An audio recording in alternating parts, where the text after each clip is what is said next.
Terima kasih Bapak Ibu sekalian. Assalamualaikum warahmatullahi wabarakatuh. Waalaikumsalam Salam, warahmatullahi ya, wabarakatuh. salam sejahtera untuk kita semua. Yang saya hormati tentu saja ini para duta teknologi, para sahabat, lengkapnya adalah para sahabat teknologi, kemudian mungkin juga ada panitia ya. Panitia Sibadik Baik 2025 edisi yang ke-7 atau bagaimana ini menyebutnya untuk webinarnya ini? Iya, Ke-7 mungkin gitu ya. R7. Ya, terima kasih. Pertama-tama tentu saja mari kita panjatkan puji syukur kita kehadirat Tuhan Yang Maha Esa karena rahmat-Nya kita dapat berkumpul dalam kegiatan luar biasa ini ya, yaitu webinar Si Batik Baik seri ke-7 tahun 2025. Tadi sudah diawali sedikit dan saya mohon maaf karena sempat hilang sinyal. Hari ini kita akan berbicara tentang sesuatu yang lebih dari sekedar aplikasi. Kita bicara tentang transformasi pendidikan ya. Nah, untuk itu saya akan mencoba share screen saya. Semoga nanti cukup untuk sinyalnya ya, yaitu di sini. Mungkin bisa memberikan feedback apakah sudah nampak ini layarnya? Sudah nampak Pak Sat? Sudah ya? Sudah nampak Bapak. Ya. Jadi apa yang kita bahas malam hari ini itu sekali lagi bukan sekedar alat atau aplikasi, namun yang perlu diingat bahwa di tangan guru yang hebat, teknologi ini akan menjadi jembatan perubahan dunia. Jadi bukan hanya di aras kelas sekolah, tapi lebih dari itu yaitu perubahan dunia.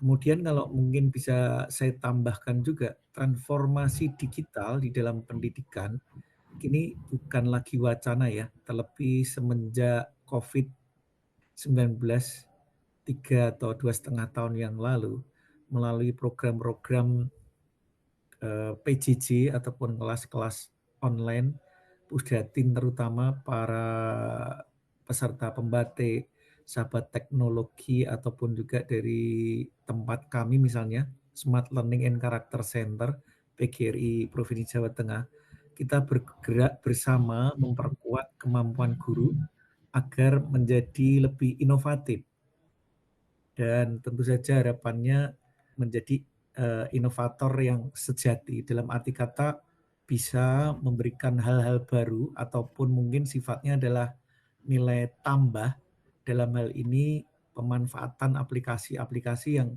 tersedia demikian banyaknya. Kamu masih ingin terus menahankan sakit pinggang saraf terjepit? Atau kalau di kurikulum Merdeka kemarin kita mengenalnya sebagai assessment. Yang pertama tentu saja adalah assessment as learning, kemudian assessment for learning, dan assessment of learning. Di mana masing-masing ini kalau kita lihat sebetulnya tidak bisa sendiri-sendiri ya. Yang dalam hal ini perlu diingat bahwa kalau penilaian itu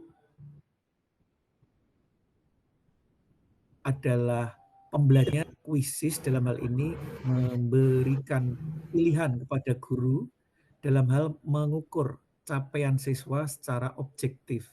Saya ulangi, kuisis itu hanya sarana ya bagi guru untuk mengukur capaian siswa secara objektif.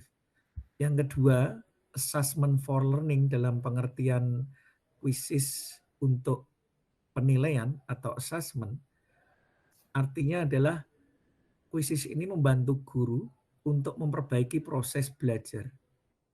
Selanjutnya, yang ketiga, assessment as learning ini, kuisis dalam hal ini menjadi alat bagi guru untuk mendorong siswa menjadi pembelajar yang mandiri. Nah, Bapak Ibu sekalian, dengan berbagai mode di kuisis, misalnya saja live quiz, kemudian homework, kemudian solo mode, kita bisa mengakomodasi keberagaman gaya belajar siswa yang kemarin kita menyebutnya sebagai diferensiasi.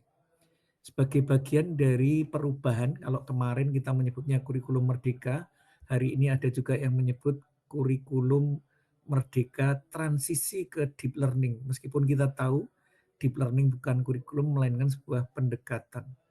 Nah, tentu saja apa yang kita peroleh dari penerapan kuisis bagi siswa kita, ini seharusnya bisa mengurangi bias penilaian. Artinya apa?